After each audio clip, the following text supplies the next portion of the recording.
Яркие краски традиционных костюмов, изящество и огонь народных танцев, ароматы блюд национальной кухни – все это и многое другое представил жителям и гостям поселка Хандыга фестиваль «Смотр. У дружбы нет национальности».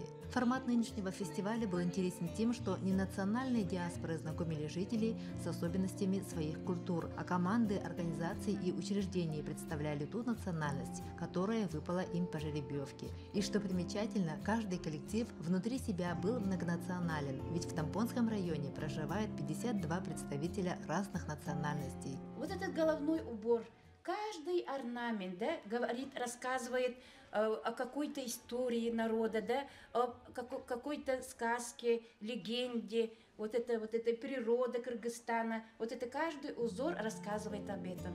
В ходе подготовки к смотру участники собирали информацию о традициях, обрядах, языке, костюмах, кухне разных национальностей. Как говорят, если хочешь понять душу народа, послушай его музыку, песни и танцы, посмотри, как он живет. Больше всего нам запомнился, конечно, конкурс кулинарный, где очень многие не знали, допустим, как кулинарная книга, кулинарный рецепт, как готовить то или иное блюдо. Очень накрыты столы были очень интересно, с применением посуды, национального колорита. То есть вообще море позитива. В конкурсе костюмов организации показали виды традиционной одежды от Украины, Средней Азии до Крайнего Севера. Они смогли поделиться своей ручной работой, а также мастеров, богатством традиций представителей разных национальностей, населяющих Тампонский район. И в завершении празднества творческие выступления команд. Тут и зажигательная лезгинка, нежный армянский танец невесты, которые завершились объединяющим национальным танцем асохой.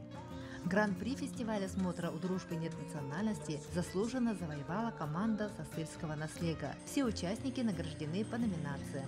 Замечательная традиция чествовать нации и народы как главное богатство нашей необъятной страны будет продолжена. Мария Винокурова, Хандыга, специально для программы «Новый день».